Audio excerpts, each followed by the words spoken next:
et bienvenue dans votre émission hebdomadaire Lyon prend l'avion. Chaque semaine, on vous fait voyager à travers le monde pour découvrir une nouvelle ville avec la musique et la cuisine typique de là-bas, et ce, tout en restant à Lyon. Ce soir, direction New York City avec nos deux invités, Sam qui est parti 1 an à New York et notre chef Thierry Rodolphe qui va nous faire déguster une bonne petite spécialité de New York. Comment vous allez ? Très bien, super, et toi ? Ça va super. Parfait. Alors chef, qu'est-ce que vous allez nous préparer ce soir ? Ce soir, on va faire des bagels, un sandwich typique du sud de Manhattan, où on va pouvoir s'amuser en mettant les ingrédients qu'on a envie à l'intérieur. Et qu'est-ce que vous allez nous mettre comme ingrédients ? On va en faire un avec du saumon et on va faire un avec du poulet.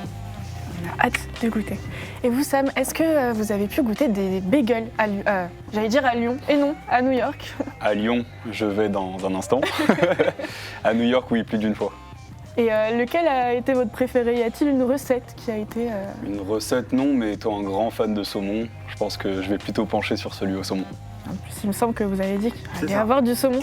Vous allez être content, ça va peut-être vous rappeler les saveurs de New York. Et vous, chef, comment vous choisissez vos recettes en général ?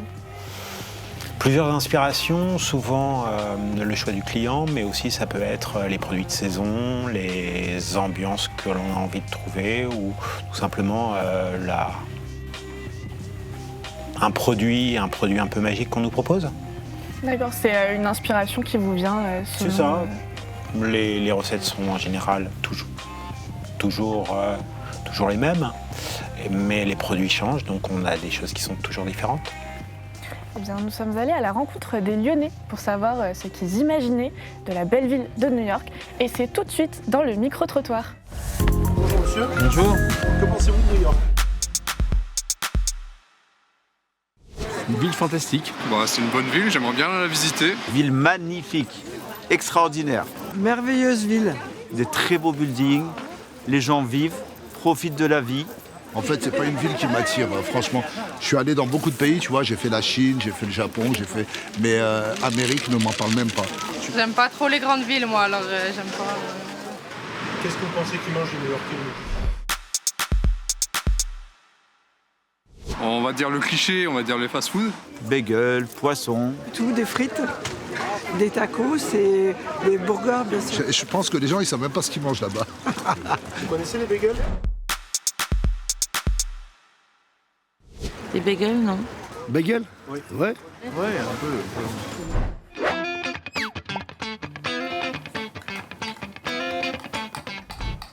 Alors Sam, vous avez vu ce que les Lyonnais disaient de New York. Est-ce que vous êtes d'accord avec eux ? Sur ce qu'ils disent par rapport à la nourriture, je suis d'accord et pas d'accord. J'avoue que c'est assez simple comme réponse, mais on va dire que le monsieur qui parlait des fast-food a plutôt raison. Il y a beaucoup de fast-food à New York, mais il y a beaucoup de fast-food aux États-Unis en général. Ce qui fait la particularité de New York, c'est qu'il y a vraiment des plats qui sont profondément new-yorkais. Et on n'est pas obligé de manger que dans des fast-food. On peut découvrir plusieurs plats. C'est une ville cosmopolite, il y a des plats qui viennent de partout dans le monde, concentrés dans une seule ville. Et est-ce qu'il y a un plat ou bien un restaurant qui vous a marqué lors de votre séjour ? Alors, des plats qui m'ont marqué, il y en a eu beaucoup. J'ai beaucoup mangé mexicain, j'ai adoré la nourriture mexicaine, je ne connaissais pas avant d'y être allé. Et sinon, dans le quartier de Chinatown, je vous recommande le restaurant Meilaiwa. Très très bon. Bien, vu qu'on parle de nourriture, ça me donne envie de demander au chef où est-ce qu'il en est pour les bagels.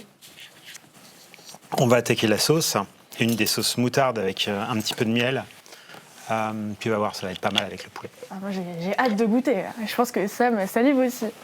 Et donc vous êtes parti 1 an à New York, c'est bien ça. Dans quel cadre ? Alors, ça s'est un peu fait au hasard. C'est-à-dire que j'ai demandé à parce que du coup je suis en 5e année de droit, j'ai demandé à ma fac je leur ai dit que je voulais étudier à l'étranger.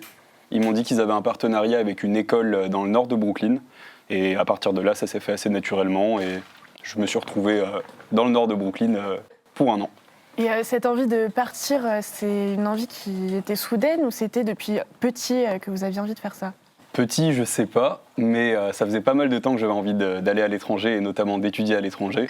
Et pour le coup, New York, c'est une très très très belle ville pour un étudiant. Et est-ce que vous aviez des clichés avant de partir à New York ? Alors j'avais plus ou moins l'ensemble des clichés qu'on peut avoir sur les Américains, qui étaient pour la plupart vrais, je vais pas vous mentir. Toutefois, je pense que New York est vraiment à détacher du reste des États-Unis. Je dirais pas qu'ils sont pas américains, je dirais qu'ils sont moins américains que les Américains des autres villes. Et c'est intéressant ce que vous dites. Qu'est-ce qui fait que New York est détaché du reste? Je pense que, comme je vous l'ai dit tout à l'heure, c'est très cosmopolite. De plus, c'est une ville immense. Et surtout, on a deux particularités qui sont à souligner. C'est une ville piétonne, c'est-à-dire que, bon, il y a le métro, mais la plupart du temps, on est à pied, contrairement aux autres villes des États-Unis où c'est vraiment que la voiture. Et comme je vous l'ai dit aussi, deuxièmement, il y a le métro. C'est la seule ville des États-Unis où on a un système de transport en commun un petit peu viable. Et qu'est-ce qui vous a le plus marqué du coup pendant ce séjour? C'est ça, c'est les transports? Alors, pas forcément les transports comme ça, mais quelque chose qui m'a marqué en relation avec les transports, c'est que pour aller en cours, je prenais le métro, je crois que c'était le métro M, qui passe sur le pont de Williamsburg. Et c'est-à-dire que tous les matins et tous les soirs, j'avais une vue sur tout Manhattan, du pont, dans le métro. Ça rappelait, c'est le petit rappel quotidien du fait que j'étudie à New York, quoi. Et qu'est-ce qui vous a le plus manqué lorsque vous étiez à New York, de la France?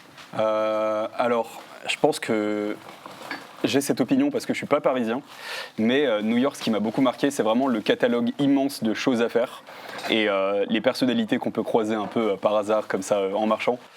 Mais sinon, oui, c'est vraiment rentrer à la maison, avoir quelqu'un qui nous propose d'aller au fin fond du Queens faire de l'improvisation, parce qu'il y a ça aussi, il y a énormément de choses à faire. Et je pense que c'est vraiment un gros plus. Et est-ce que vous avez adopté des nouvelles habitudes depuis votre retour en France? Des nouvelles habitudes, je mange plus, c'est vrai. Mais sinon, c'est compensé par le fait que je marche plus. Parce que, comme je vous l'ai dit, New York est une ville très piétonne. Et bien que le système de transport en commun soit viable, il y a certains moments où on préfère quand même être à pied. Eh bien, merci beaucoup, Sam, pour ces réponses. Et merci à vous, téléspectateurs, d'être toujours avec nous. On se retrouve après une courte page de pub pour faire la dégustation du fameux bagel new-yorkais de notre chef Thierry Rodolphe. C'est tout de suite après la pub.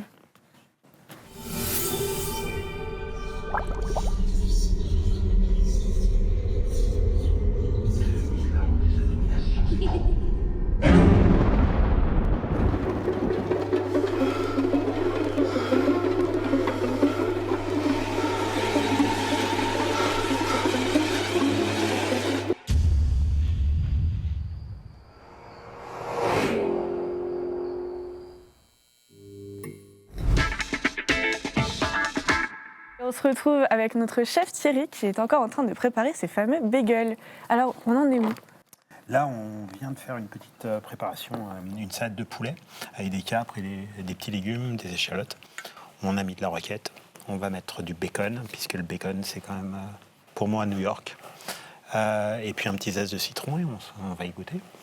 On a hâte de goûter ça. Et est-ce que vous auriez un conseil à donner à quelqu'un à un de nos téléspectateurs qui veut refaire la recette? Qui prennent du plaisir, qui s'amusent. C'est un très bon conseil. Peut-être que Sam, ça va vous rappeler les saveurs de New York. Ouais, je l'espère bien, j'ai hâte de le goûter. Et vous, chef, où est-ce qu'on peut vous retrouver? Alors, nous, on a un atelier culinaire qui se trouve quai Romain-Rolland. Quai Romain-Rolland, c'est limite du Vieux-Lyon, sur les quais de Saône. On a un atelier culinaire où on produit des cours de cuisine pour tout type de personnes, beaucoup d'Américains, régulièrement, où on leur fait faire autre chose que des bagels, je t'avouerai quand même, plus de la cuisine lyonnaise. Qu'est-ce que je peux te dire d'autre? On a plein d'autres recettes. Est-ce que vous êtes déjà allé à New York? Ouais, ma première expérience à New York, j'ai été très jeune, j'avais 17 ans et j'avais jamais regardé une carte des États-Unis réellement. Et j'ai trouvé un stage à New York, à Syracuse, New York. Sauf que ce que j'avais pas compris, c'est que l'État de New York et la ville de New York, c'est pas du tout le même État.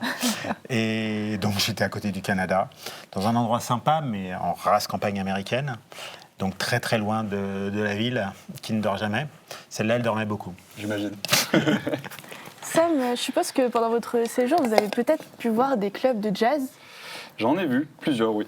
Et vous, chef, vous aimez le jazz? Plutôt, ouais. Eh bien, ça tombe bien, parce que tout de suite, on va regarder un reportage sur un club de jazz à Lyon, qui s'appelle le Hot Club Jazz, et c'est tout de suite dans le reportage. Bonjour, je suis Ludwig Lenné, je suis le président du Hot Club.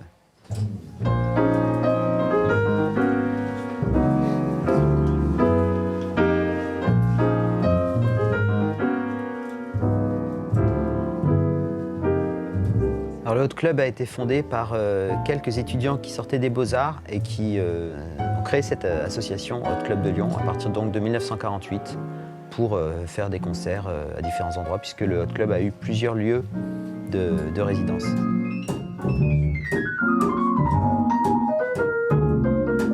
Est-ce qu'il y a des ressemblances entre le Hot Club et des clubs new-yorkais? Oui, de grosses ressemblances au niveau de l'esprit famille du Hot Club. Ils viennent ici, ils se sentent chez eux, ils savent très bien qu'ils vont toujours avoir un visage connu, quelqu'un de leur connaissance quand ils viennent.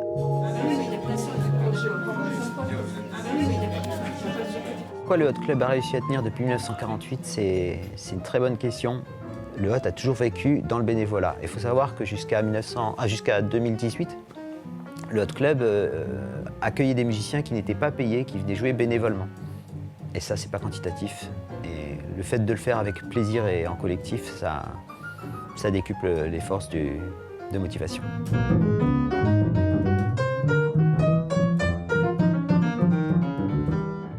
Alors, vous venez de voir le reportage sur le Hot Club Jazz, qui est un club de jazz à Lyon, comme on l'aura compris dans ce reportage. Qu'est-ce que vous en avez pensé? Est-ce que ça vous donne envie d'y aller? Ouais, c'est plutôt ça a l'air plutôt sympa. Ouais. Et puis ça a l'air d'être une vieille institution, donc ça peut être vraiment cool d'aller visiter. Vous connaissiez ce lieu? Je connaissais juste la rue, parce que c'est rue Lanterne, c'est tout ce que je connaissais. Et vous, Sam, vous connaissiez ce club? Je connaissais pas, mais ça me rappelle pas mal l'ambiance qu'on pouvait retrouver dans les clubs de jazz à New York, les couleurs un peu chaudes, tout ça. Ouais, j'imagine. On va passer à la dégustation peut-être du Allons-y. fameux bagel. Est-ce que vous pouvez nous redire, chef, ce que vous avez mis dans ce bagel? De l'amour. De l'amour. Principalement de l'amour. C'est très important, c'est vrai. Donc, on a une salade de poulet. Avec la salade de poulet, on va avoir de la roquette, du bacon, des oignons. Et puis, on a une petite sauce à la moutarde au miel qu'on va mettre en plus. Clac. Un tout petit trait. Et un petit zeste de citron pour rendre le produit un petit peu plus léger et frais. Voilà. Et bien maintenant, pendant que nous, on va faire la super dégustation, parce que je sais pas vous, mais moi, ça me fait saliver, là, j'ai hâte de goûter, on va terminer l'émission en musique. On a le plaisir d'accueillir un duo de jazz avec François Galix et Benoît Thévenot. Et nous, on se retrouve la semaine prochaine, direction Sao Paulo. En attendant, on vous laisse avec le live musical très jazzy.